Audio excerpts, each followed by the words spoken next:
Les habla Rafael Arraiz Luca desde Unión Radio y esto es Venezolanos, un programa sobre el país y su historia. Hoy vamos a trabajar la figura excepcional, luminosa de Armando Reverón, el gran pintor venezolano, caraqueño, que nace en 1889 y muere en 1954. Reverón, titirite, Reverón, el muñeque, Reverón, pintor de pueblo, con pinceladas de sueños. Nace en la parroquia de Santa Rosalía, en Caracas, y es hijo de Julio Reverón Garmendia y de Dolores Travieso Montilla.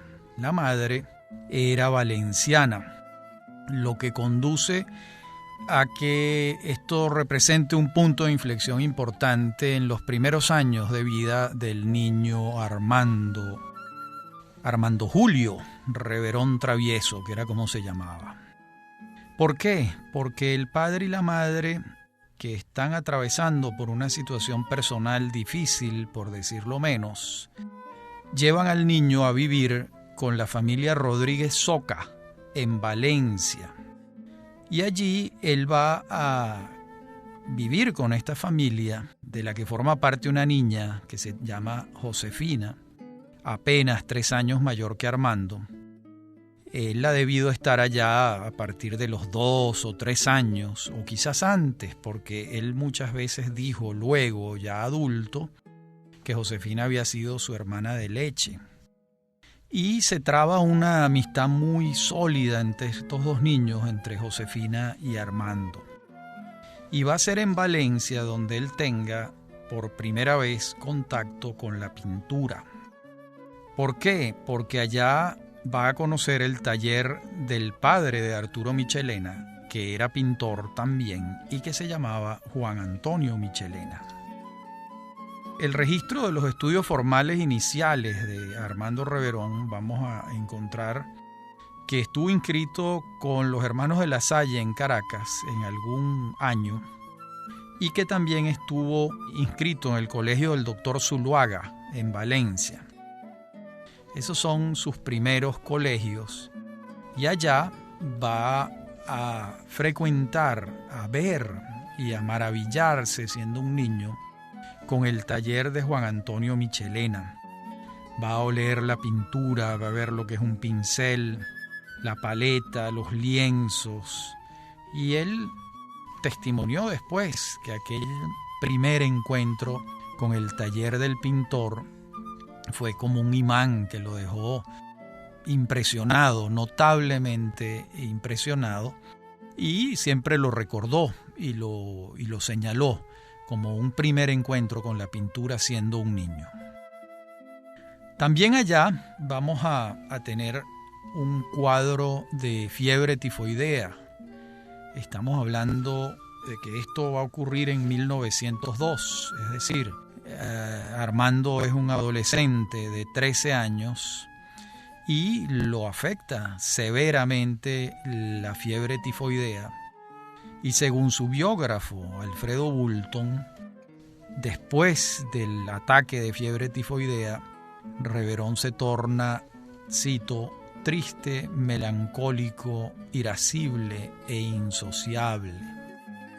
Incluso muchos años después, el psiquiatra que lo trata por sus afecciones psicológicas, el doctor Baefinol, va a preguntarse si sus dolencias de adulto no guardaban alguna relación con aquel episodio de la fiebre tifoidea. Es una hipótesis, por supuesto, difícil de demostrar. En todo caso, en aquel momento en que le ocurre esta fiebre, él tiene una suerte de regresión, según señalan los testimonios de la familia. Comienza a jugar con muñecas, las acaricia y comienza a dibujar con un lápiz, a dibujar en un papel. No cabe la menor duda de que el episodio de la fiebre en la adolescencia va a ser un momento importante de su psicología. Ya después, adentrándonos en propiamente su educación formal como pintor, vamos a tener que se inicia en el año de 1908, cuando Reverón es un joven de 19 años.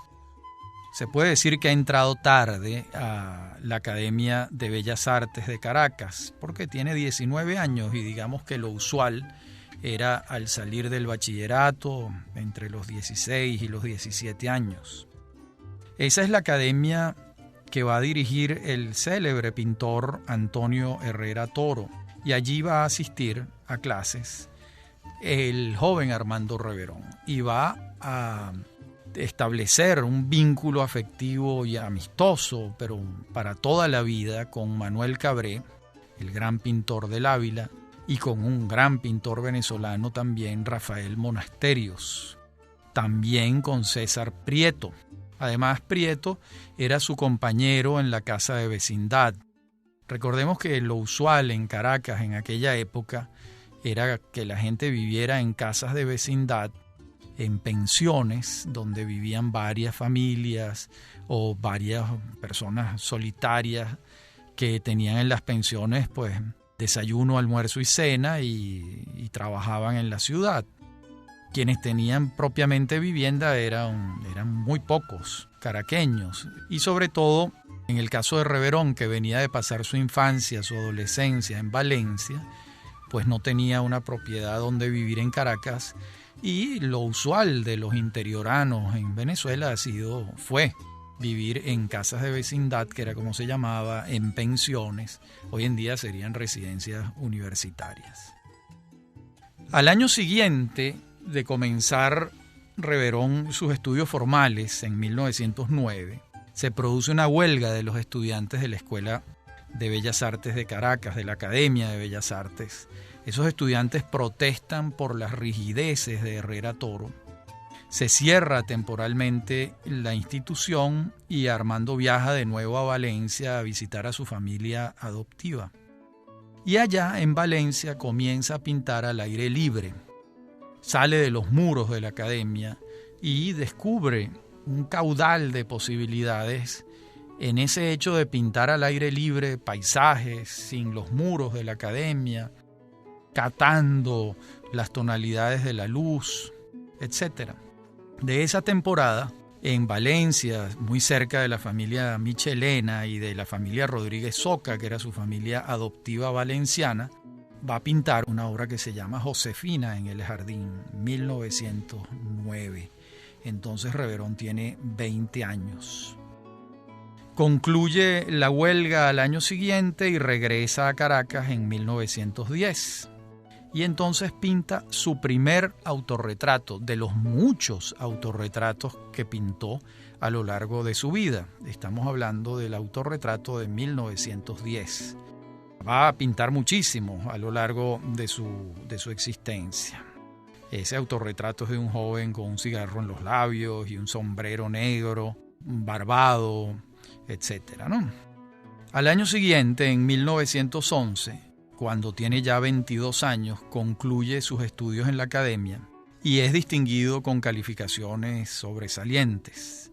El jurado estaba integrado por el propio director, Antonio Herrera Toro, por el gran pintor Federico Brand y por el pintor Álvarez García. De esa época, su obra La playa del mercado es calificada por el crítico Juan Calzadilla como la primera obra de importancia en su inicial obra, en aquella obra que está empezando a despuntar.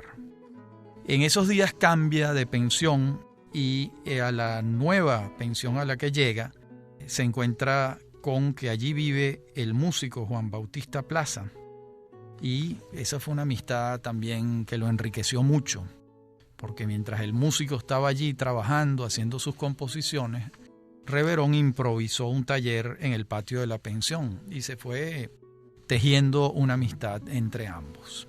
Estamos en 1911 y va a ocurrir entonces, ya el graduado estudiante de la Academia de Bellas Artes va a tener lugar su primera exposición junto con su compañero queridísimo Rafael Monasterios. Ellos organizan una exposición de las obras de ambos y aquello tiene muy poca repercusión.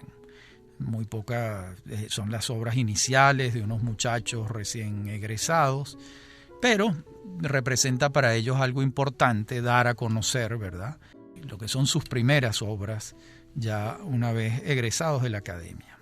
Ese mismo año de 1911 recibe un favor importante de Herrera Toro, que lo estimaba mucho, y se trata de que le consigue una beca de la Municipalidad de Caracas para irse a continuar estudios en Europa.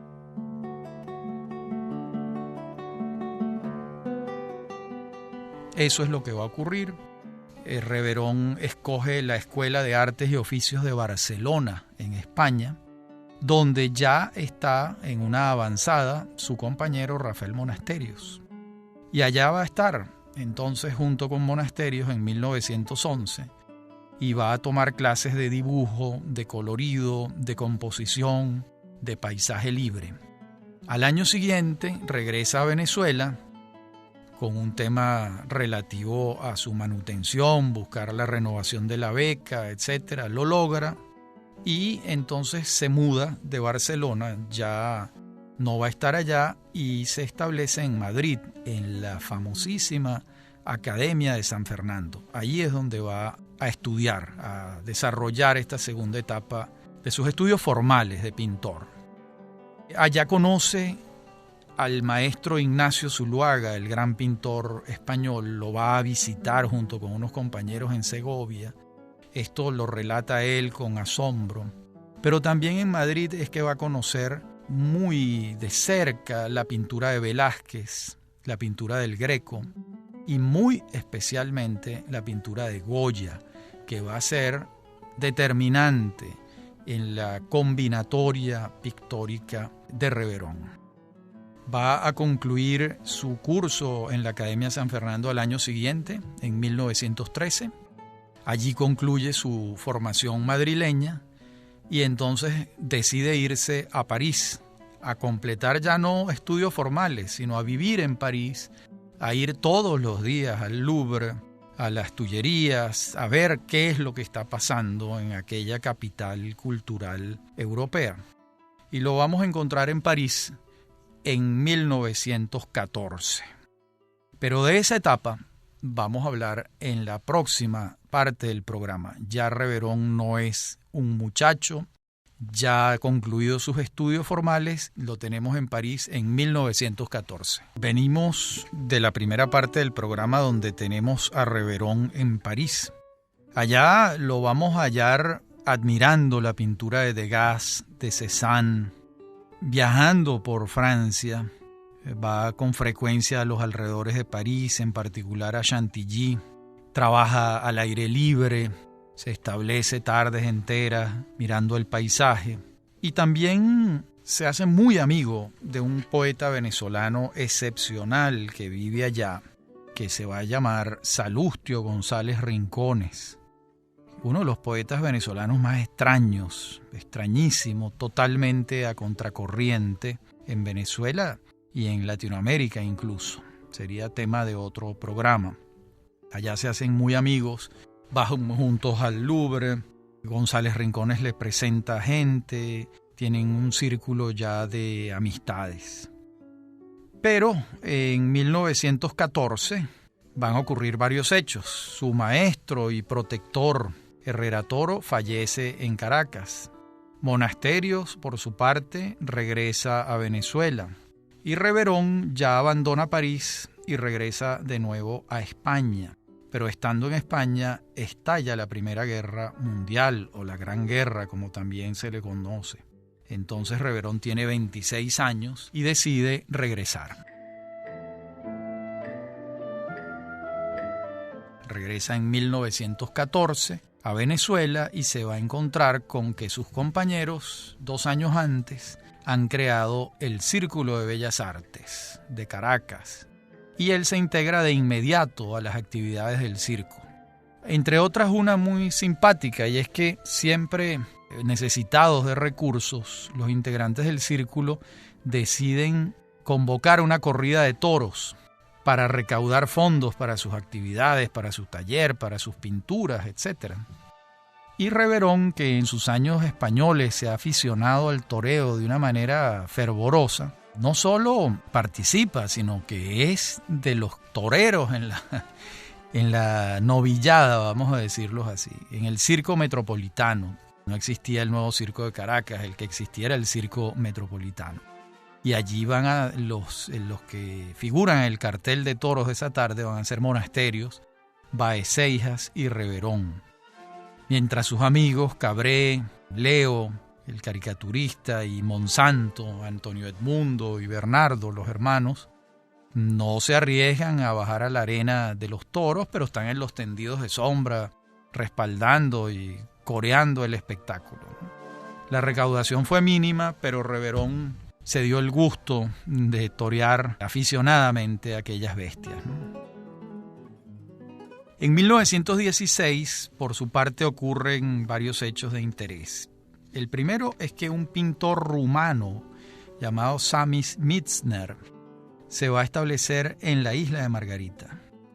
Antes había estado en Caracas con el Círculo de Bellas Artes y era un impresionista, este rumano. Su paso por Caracas y en relación con los pintores del Círculo va a ser importante.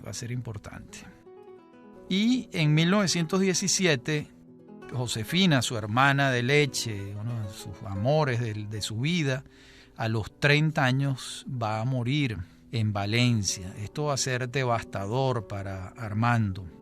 Él tiene menos años que ella. Esto es una muerte obviamente prematura. Y el pintor, nuestro pintor, se entristece y se refugia en La Guaira, en Macuto, en Maiquetía, por allá está.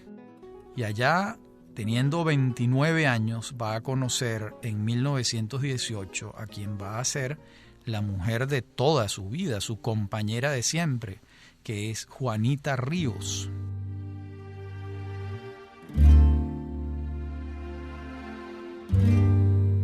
Se conocen en una fiesta de carnaval. Ella iba disfrazada de dominó. No me puedo imaginar esto. Debió ser como una caja que le cubría el cuerpo a Juanita. Y Armando estaba disfrazado de muerto. Eso sí, me imagino esos muertos mexicanos. Pues un mono con un esqueleto, supongo yo. Y a partir de allí se trenzan en una relación afectiva hasta el final de su vida. Y ella comienza a ser la modelo de sus cuadros. En ese momento también, en 1918, va a llegar a Venezuela un pintor ruso, Nicolás Ferdinandov, que va a ser muy importante como influencia en Reverón. ¿Por qué? Porque Ferdinandov es un personaje extraño. Se establece en Punta de Mulatos, allá en el litoral. Tenía el proyecto de hacer una galería flotante, un barco que fuese por el mundo mostrando sus pinturas. A su vez, era un submarinista y se metía con una escafandra en Punta de Mulatos, en el mar, y tomaba datos de lo que veía y eso era lo que pintaba. A su vez, era un personaje esotérico, místico, que tenía unas ideas del mundo y de la vida completamente raras para la Venezuela de 1918. Bueno, él traba una amistad con Reverón muy estrecha y con Juanita.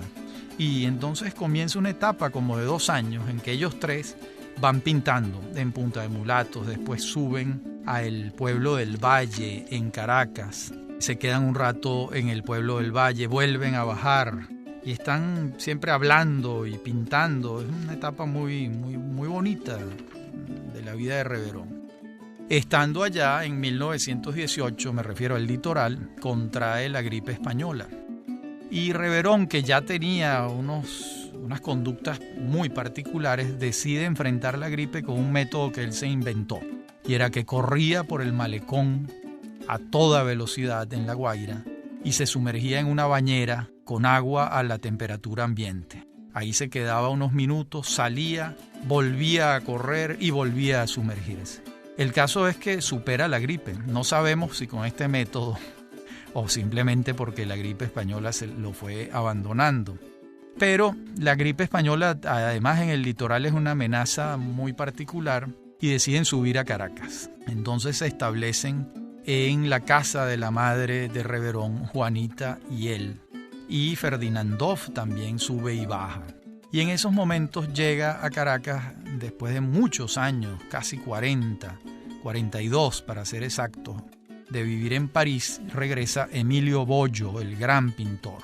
Entonces aquí tenemos una tríada de influencias importantes. Primero Mizner, después Ferdinandov y ahora Emilio Boyo, el venezolano, que van a influir en los pintores del círculo, que van a influir particularmente en Reverón.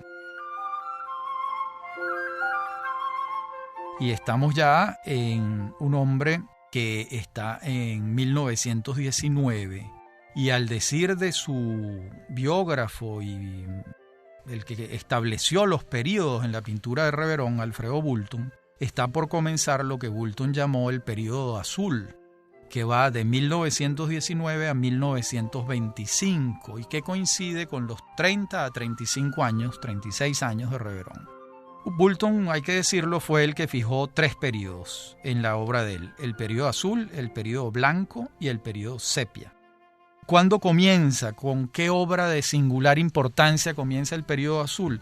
Con una obra preciosísima que fue propiedad precisamente de Alfredo Boulton, que se titula La Cueva. Es una obra de 1919, donde está velada por un color azul extraordinario. Imposible no ver en este azul reveroniano la influencia de Ferdinandov.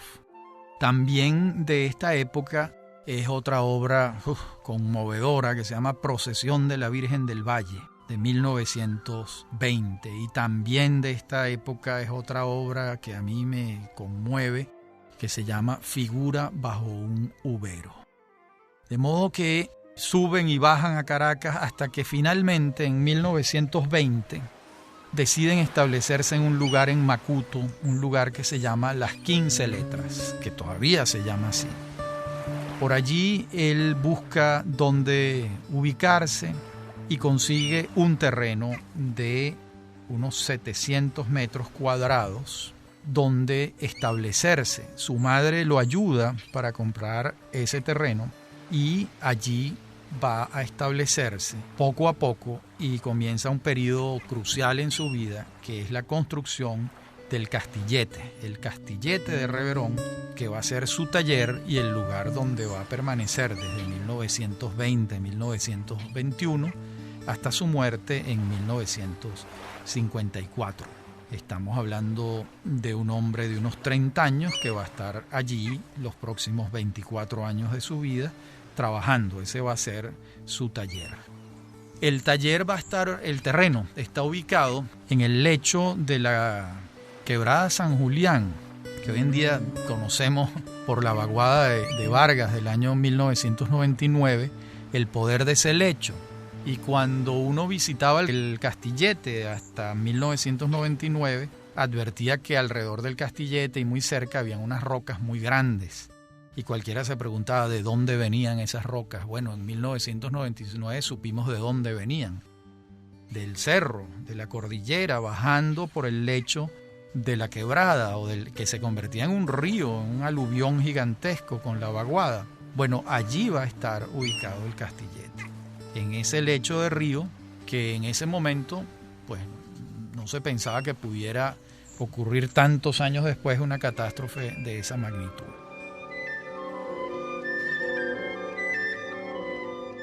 Allí va a estar él, y allí va a estar acompañado siempre por Juanita y por algo muy interesante, que son los monos Panchos. ¿Por qué digo los monos Panchos? Porque siempre había un mono que se llamaba Pancho, y a lo largo de esos 25 años ese mono murió y fue sustituido por otro que también se llamó Pancho, y nunca Reverón acusó la muerte de ninguno. Siempre fue Pancho, Pancho, como si fuera un arquetipo. Y supongamos que a lo largo de esos 25 años tuvo 3, 4, 5 monos. Allí siempre estaba el mono acompañándolo. Ya estamos en el Castillete y seguimos en la próxima parte del programa. Estamos con Reverón en el Castillete, en Macuto, y lo escuchamos decir: estoy en Macuto pintando desde hace muchos años. He logrado encontrar la simplicidad y la caricia de la sencillez. He conseguido hacerme familiar a la luz.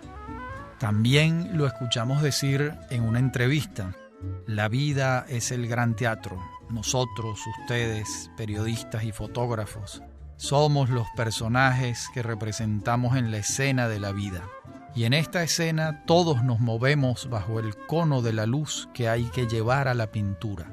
Luz en el teatro, luz en el lienzo, luz en el cine, porque en el cine como en la pintura lo fundamental es la luz. Esto es bellísimo y de una sabiduría ya profunda, ¿no? Bueno, pero a la par que va construyendo el castillete, vamos a encontrar dos hechos que lo sacuden. Uno, en 1925 fallece en Curazao Nicolás Ferdinandov, víctima de una neumonía. Esto lo entristece a él particularmente. Y también vamos a entrar en una primera crisis psicológica de Reverón que lo mantiene alejado de la pintura. Tiene 36 años y va a tener esa primera crisis. Cuando sale de ella, ubica entonces Boulton el inicio del periodo blanco. Estamos hablando un periodo que va de 1925-26 a 1933-34 y que coincide con los años de la madurez de Reverón, entre sus 36 años y sus 45 años. De entonces es un testimonio fabuloso que toma Alfredo Boulton, no ya como crítico, sino como fotógrafo. Y es la serie que Boulton fotografía de Reverón pintando a Luisa Phelps. ¿Por qué tiene tanta importancia? Porque aquello era un ritual, era un trance que Boulton explica de la manera más precisa. Lo voy a leer, dice Boulton. Era una gesticulación que sugería reminiscencias de tipo erótico y como ancestral ante la presencia del toro, tan constante en algunos pintores ibéricos y que en el ímpetu con que Reverón embestía el lienzo pudieran significar una velada intención de tipo sexual. En aquellos momentos el artista se aislaba de todo contacto exterior, no tocaba metales, tapaba sus oídos con grandes tacos de algodón o pelotas de estambre y dividía su cuerpo en dos zonas, ciñéndose cruelmente la cintura. Luego, mediante un ritual lleno de gestos y de ruidos, como entrando en trance ante el lienzo, entornaba los ojos, bufaba y simulaba los gestos de pintar hasta que el ritmo del cuerpo y las gesticulaciones hubiesen adquirido suficiente ímpetu y velocidad. Entonces, con actitudes de espasmo, era cuando embestía la tela, como si fuese el animal que rasgaba el trapo rojo de la muleta. A veces, en esas embestidas, lograba incluso perforar la obra. Bueno, maravillosa la descripción de Boulton, del trance de pintar en el que se sumergía Reverón. Se amarraba un mecate en la cintura porque tenía que separar las partes limpias del cuerpo de las que él consideraba las partes bajas, vamos a llamarlo así. Era todo un ritual lleno de símbolos y de mitos que recalaban en él. De esta época son obras maravillosas: Lustras, mi enramada, es de 1926, Cocoteros en la playa, Rancho con árboles, Rancho en Macuto, y autorretratos, etc. Es un periodo extraordinariamente fértil, el periodo blanco, que va a su final, va a coincidir con otra crisis psicológica. Entonces, bueno, deja de pintar. Cuando deja de pintar, pues Reverón queda inerme en su castillete, acostado, quién sabe haciendo qué. Hay muchos testimonios sobre qué ocurría con él mientras estaba en estos periodos de desarreglo, de tempestades, vamos a llamarlas así. Hasta que se recupera y comienza el último periodo, que es el periodo sepia, que va de 1934 hasta su muerte en 1954. En este periodo ya Reverón es un personaje que ha llamado la atención de mucha gente y comienzan a hacerse películas sobre él. En 1935 filma Edgar Anzola, la primera película que se hizo sobre Reverón. Un tiempo después filma Roberto Luca y un tiempo después la famosísima película de Margot Benacerraf. Entonces, bueno, estos son los años en que comienza el periodo sepia. Una vez recuperado de la tempestad psicológica, se recupera, quiere salir del Castillete y se va a pintar en el puerto de La Guaira. De ahí es esa serie de pinturas del puerto que son maravillosas. Ya para 1948 el Castillete está no solo terminado, sino habitado por todos estos personajes que Reverón ha ido construyendo para que vivan con él. Me refiero a las muñecas que tienen nombre, que tienen personalidad, que tienen historias que el propio Reverón les inventa. Me refiero a la máquina de coser, a los chales que él mismo teje, a las jaulas, a todos los instrumentos que van poblando ese mundo creador alterno de Reverón. Recordemos que Reverón muchas veces dijo que la vida era un teatro, que él estaba allí rodeado de una cantidad de personajes. Por supuesto, el personaje principal era Juanita, pero estaban las muñecas. Las muñecas eran 7 en total y cada una tenía su historia. Ya estamos hablando de un hombre de unos 49 años que ha construido un mundo propio de objetos, de personajes, y que en un testigo que presenció aquel teatro, testigo de excepción, fue Vicente Gervasi, a quien yo entrevisté en alguna oportunidad y me relató un encuentro con Reverón que yo les voy a referir de inmediato. Esto decía Vicente. Reverón ese día dijo: mira, Vicente, estoy haciendo algo muy especial, quiero mostrártelo. Nos llevó a un rancho que había hecho. En la puerta del rancho había una jaula con un canario de cartón pintado de amarillo y comentó: ese es mi canario, y comenzó a silbar como el canario. Luego entramos al rancho a ver lo que estaba haciendo. Había una escalera hecha con alambres que iba a una mezanina, todo esto hecho por él mismo. Debajo había una señora, una muñeca, cosiendo en una máquina hecha por él mismo. Al lado, a la izquierda, había un altar con una virgen y unos candelabros, todos hechos con papel celofán. Había una vitrina con unas copas del mismo papel con un fondo de vino pintado. Entonces ordenó Reverón: vamos a ponernos en fila.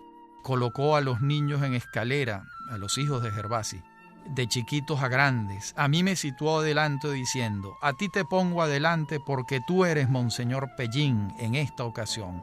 Y ahora vamos a caminar hacia la Virgen de Coromoto. Y él también brindó con nosotros. Después, inmediatamente llamó, dijo Reverón: Marqués de los Olivares.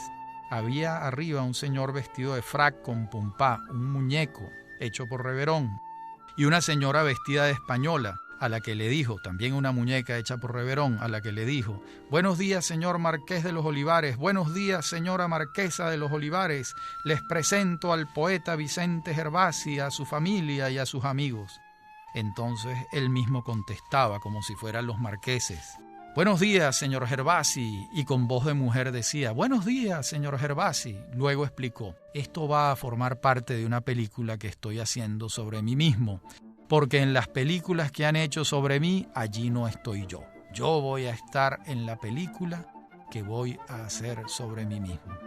Vicente le pareció aquello maravilloso, fabuloso, y eso es lo que me refiere en la entrevista. Una entrevista preciosa que se consigue y que revela cómo era ese mundo de Reverón lleno de personajes. Era un teatro, el teatro reveroniano, del que podemos hablar claramente. Va avanzando su vida. Reverón tiene una crisis en 1953, lo recluyen, lo trata el doctor, el psiquiatra Baefinol en el sanatorio, allí se recupera, está mejor, comienza a dibujar, se prevé que muy pronto Reverón volverá al Castillete recuperado a pintar, pero el destino tiene otra palabra y el 18 de septiembre de 1954, a las 6:45 de la tarde, Reverón tiene un derrame cerebral y fallece. Era un hombre de 65 años.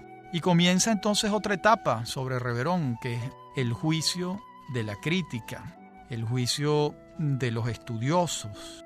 Y ese es un aluvión de trabajos, de comentarios, de interpretaciones que no ha cesado hasta el sol de hoy. Eso incluye comentarios críticos iniciales de Alfredo Bulton, de Juan Calzadilla, pero también las opiniones de Miguel Otero Silva, de Marta Traba, de Pascual Navarro, de Juan Liscano y más recientemente de un crítico brillante venezolano que ha dedicado muchas páginas a estudiar la obra de Reverón, que es Luis Pérez Oramas. Todos estos críticos los vamos a verlos de inmediato, cuáles fueron sus apreciaciones. Comencemos por las apreciaciones de Pascual Navarro. Por ejemplo, Pascual Navarro dice en 1945 algo muy interesante, muy claro además. Dice: Armando Reverón es un impresionista por lo ambiental, por lo pictórico y por la luminosidad, pero por el arreglo, ordenación, selección y composición de los elementos, pertenece a la concepción de los pintores del barroco clásico. Por su parte, Otero Silva dice: hemos calificado antes la orientación pictórica determinante en Reverón como impresionista, airelibrista, atmosferista o luminosista, que cualquiera de estas últimas palabras define mejor la escuela que el mote de impresionista tan arbitrariamente adjudicado. En la última parte del programa continuaremos sobre las valoraciones de la crítica y de los historiadores sobre la obra excepcional del pintor venezolano Armando Reverón. Ahora estamos revisando las opiniones de los críticos sobre la obra de Reverón y encontramos un primer antagonismo muy pronunciado entre Bulton y Calzadilla. Para Bulton, Reverón creaba cuando estaba sano y sus desarreglos mentales no eran otra cosa que eso, unos accidentes que lo sacaban del camino de la pintura. Para Calzadilla, lo que pudiéramos llamar los desarreglos mentales que señala Bulton formaban parte de la personalidad de Reverón. Incluso Calzadilla llega a decir que Reverón no estaba enfermo. Dice literalmente: la enfermedad de Reverón, en otras palabras, residía en los otros. Es una curiosa interpretación de Calzadilla, pero aquí tenemos los dos extremos. Un extremo bultoniano que dice: Reverón pintaba cuando no estaba enfermo, cosa que es verdad. Y un extremo calzadillano que dice, bueno, pintaba cuando no estaba enfermo, pero la enfermedad formaba parte de su vida y tampoco acepta Calzadilla que se tratara de una enfermedad. Allí tenemos esos dos extremos. Después tenemos un trabajo que se titula El erotismo creador de Armando Reverón, de Juan Liscano, que es muy interesante. Liscano se dedica a estudiar el tema erótico en Reverón. Y dice lo siguiente, Liscano: casi nunca Reverón, en su etapa sepia o blanca, pintó varones. El único varón era él mismo. Existen innumerables autorretratos suyos. En cambio, las mujeres colman sus composiciones hasta poder afirmar que la fémina y el paisaje fueron los temas de su vida. La obra de Reverón en gran parte expresa profundo erotismo visual, sensorial, con fijación carnal en la mujer. Esa atracción por las formas femeninas y los acercamientos vagamente lésbicos se advierten ya en los primeros cuadros que iniciaban su etapa de liberación. Esto lo va a trabajar en ese libro, El erotismo creador de Armando Reverón, Juan Liscano. Los objetos de Reverón y qué significaban dentro de su obra los trabaja muy bien José Balsa en un texto recogido en su libro Análogo Simultáneo. Allí leemos: ¿qué decir? ¿Cómo mirar? ¿Qué fondo encontrar precisamente en la piel o en el lenguaje iniciático de esas piezas maestras, de ese engranaje para un mundo paralelo al nuestro? Nada, mucho. Tal vez solo la fuerza de su extensión simultánea, quizá el enlace entre ellos y las otras vidas de Reverón, posiblemente el nudo que ata a una realidad con otra y que las vuelve y se vuelve indescifrable. Balsa intenta descifrar qué significan esos objetos dentro de la obra reveroniana, y lo que va quedando claro para todos es que los objetos son la obra reveroniana también, no solo la obra pictórica, sino los objetos que él ha creado, en particular las muñecas, pero todos los objetos que ha creado en ese mundo que él construyó para sí mismo y para Juanita en el Castillete de Macuto. Y finalmente tenemos la opinión de Pérez Oramas. Voy a citar un párrafo bastante completo donde Pérez Oramas ubica el arte pictórico de Reverón. Dice: todo comienza una vez más con el impresionismo. Impresionismo que aparece tardío en Venezuela al llegar Emilio Bollo, venezolano exiliado en Francia, amigo de Monet y de Henri Martin, testigo entre candilejas de la enorme renovación estética que tenía lugar en Europa desde finales del siglo XIX. Sucede, sin embargo, que Camille Pissarro ya había confrontado su pintura con esas mismas costas que Reverón llevará más tarde hasta el extremo del agotamiento pictórico, hasta el extremo moderno de la desagregación. La coincidencia o el accidente tiene fuerza de emblema. En las mismas costas caribeñas de Venezuela habrán coincidido ambos, el primer impresionista y el último. El impresionismo naciente de Pissarro y el impresionismo vesperal de Reverón, impresionismo extremo, puesto que alcanza un punto de retorno a partir del cual deja de ser impresionismo, a partir del cual traspasa las postrimerías formales del impresionismo para convertirse en otro arte, en un arte de la opacidad, del soporte, del gesto, del objeto y potencialmente de la instalación en la que Reverón hará su medio, su mundo, y resumirá sus referencias definitivas: muñecones, pajareras, máscaras, mantillas enormes que ilustran el tramado de sus telas, encarnando el descubrimiento, infalible signo de lo moderno, de un soporte y de un campo pictóricos concebidos como tramados. Este párrafo luminoso, reveroniano en ese sentido, de Pérez Oramas, aclara bastante lo que fue Reverón, su mundo, y cómo su mundo formó parte de su obra, y no pueden disociarse y comprenderse como un simple taller, el Castillete o sus objetos, unos objetos que lo acompañaban. No, formaba parte de la tarea creadora de aquel hombre que se dedica a estudiar y a entender la luz.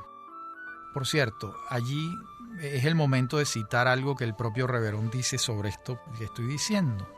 Dice Reverón: la pintura es la verdad, pero la luz ciega, vuelve loco, atormenta, porque uno no puede ver la luz. Esta es una cita de connotaciones mitológicas y religiosas de tanto calado, de tanta importancia, que sobrepasa lo que yo pueda decir aquí, pero evidentemente tiene un eco, una resonancia mitológica en muchas mitologías y culturas universales. La visión de la luz es un hecho esencial, vinculado con la revelación, con la plenitud, con la felicidad y con la verdad. Esa búsqueda de la luz que Reverón persigue en Macuto, en un lugar caribeño luminoso, va a ser la columna vertebral de su obsesión como pintor, como creador.